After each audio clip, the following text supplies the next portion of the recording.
G'day guys, Shawnee from Life and Tennis.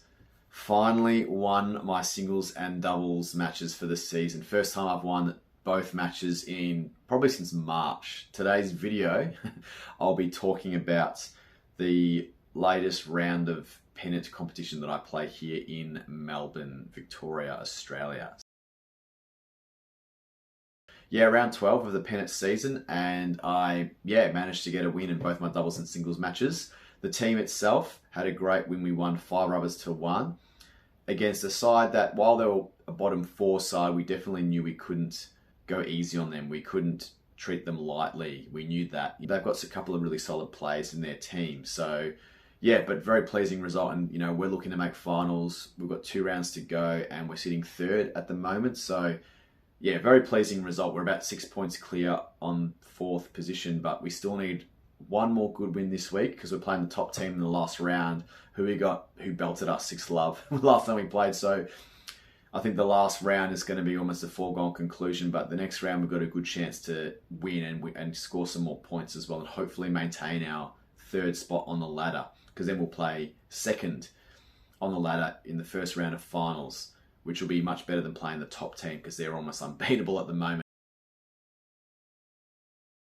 Just to move on to my individual performances, so starting with the doubles, I'll give a quick recap. I partnered up with Rick, who's my long-time doubles partner and one of my closest mates, and we won our doubles 6-1, 6-3, so quite convincing, relatively straightforward match, I would say. And what set us up for the day was, before the match, we basically said to ourselves, let's just go out there and enjoy ourselves, as simple as that, and not sweat the small stuff.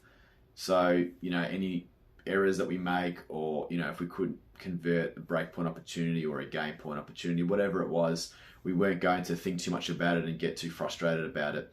And also just be grateful, you know, make the most of our time on a tennis court. Just be grateful for the fact that we can play tennis, you know, for 3 or 4 hours on a Saturday afternoon. So I mean, that's the main thing. That's what it's all about in the end. Everyone wants to win, but I think as long as you're enjoying yourself, that's the main thing. So easier said than done when you're as competitive as we are. But yeah, I think that's what helped freed us up to just come out and play very, you know, consistent, aggressive, solid doubles tennis. And yeah, we won the first set 6-1 without putting a foot wrong, really.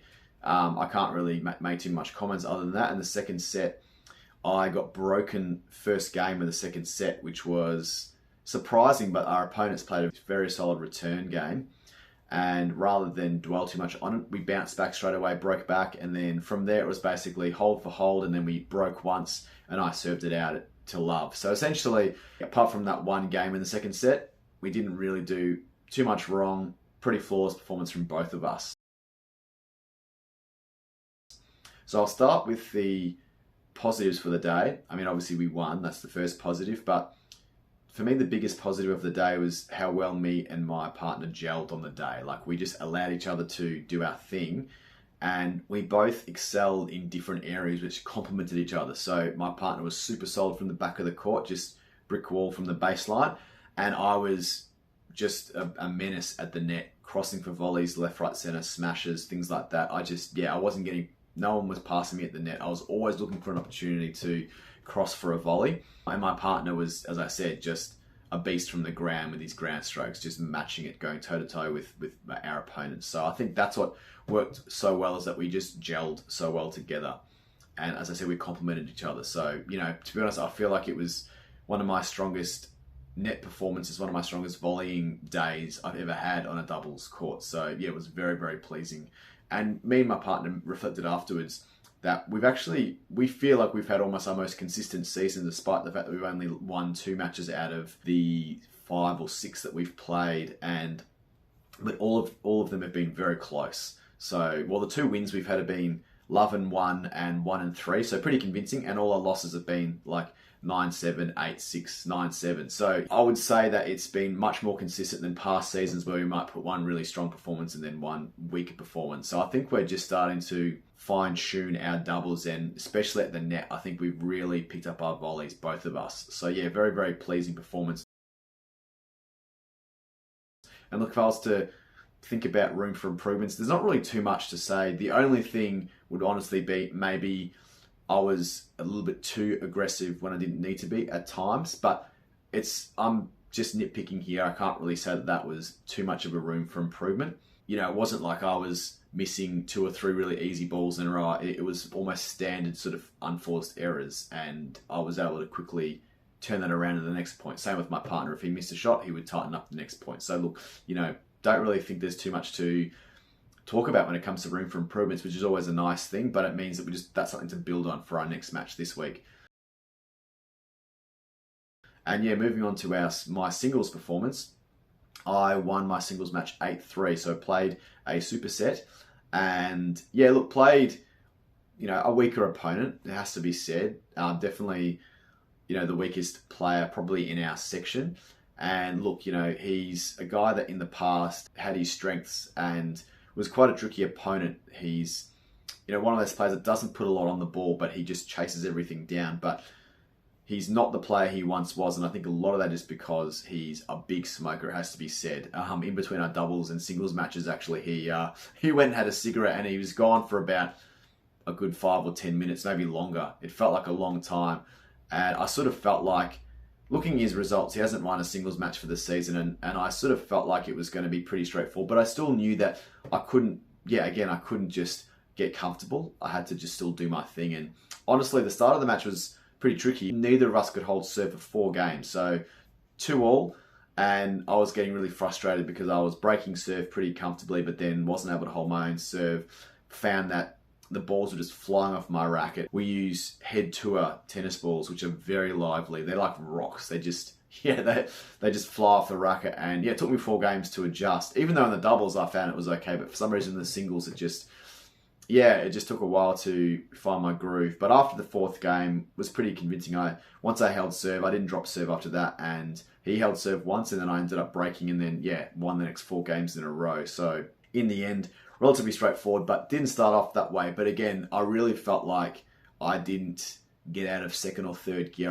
I knew I didn't have to. I didn't have to be too fancy. I didn't have to, go for winners and hit lines and things like that. I just had to basically be a brick wall and just do the basics very, very well. It's actually something that I've been trying to focus on my last few weeks. It's something I got from Yannick Sinner's coach, Darren Cahill, actually. I think he said something like, do the basics brilliantly or something like that. I'll have to dig up the quote somewhere. So when I say do the basics well, hitting cross court most of the time, top spin, high heavy top spin over the middle part of the net, only stepping in or being aggressive when you got the opportunity or when you're getting a short ball, and just playing the percentages, not going too close to the lines, things like that. So just do that really, really, really well.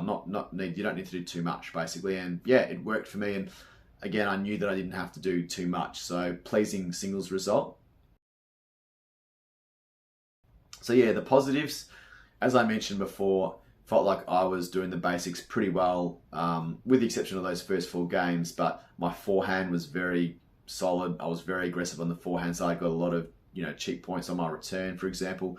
I actually found I adjusted my serve halfway through the set, so about from 2-all onwards, I was noticing that I was throwing the ball toss too far out in front, and I started to throw it a little bit further over my head, 12 o'clock, and I was able to get more kick on my serve, more spin, more slice, and just my first serve percentage really improved, which I think contributed to how I was able to play after that. So they're probably 2 really positive things, or 3 positive things, which were my forehand, my ability to stay solid and play consistent tennis, do the basics well, and my serve for like the second half of the set onwards.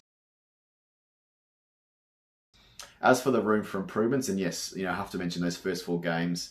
As I said, I lost my first 2 service games, which I just can't do, especially against good players. If I was to drop serve like that against really, really good players, then it's almost over, because if I'm playing someone with a very, very good serve and it's hard to break them and I'm not able to hold serve, it doesn't give me any chance. So I think I need to adjust a little bit quicker on my serve. I needed to pick up the fact that I needed to change my ball toss or change something, so I was able to at least get some first serves in. So maybe take the pace off, put a bit more spin, give it a bit more height over the net, whatever. But that's probably the main thing. Apart from that, and then I was missing a few easy shots or shots early on in the rally, like after the 2nd or 3rd shot, which I think was more about just getting used to the balls. So that's something that I wouldn't even call that a room for improvement, because I'm just getting used to the balls, and also my opponent just didn't give me anything to work with. Hits it quite soft and quite slow, so I had to create my own spin at my own pace. but I was able to adjust and pick that up. So I fixed that pretty quickly, but definitely the serve is probably the first one, and just being able to adjust a little bit quicker. So yeah, that was my singles and my doubles match. And as I said, we won the day 5-1, and we're third on the table right now, 6 points ahead of fourth. We are playing another one of the bottom 4 teams this week, so we need a good win before playing the top team in the last round. So not sure what I'm going to be playing this week. I'm guessing at least doubles and potentially singles, but I think at this stage I'm only going to be playing doubles, and it will only be a first to 8 game doubles set. So yeah, really looking forward to backing up my win with my partner Rick. And yeah, that's me for this week. Very keen to hear how you guys went in your club competitions or your tournaments. Please comment below any highlights, any room for improvements, any positives you got out of your tournament or your club competition play this weekend. And as always, please like and subscribe for more life and tennis related content. Cheers, guys.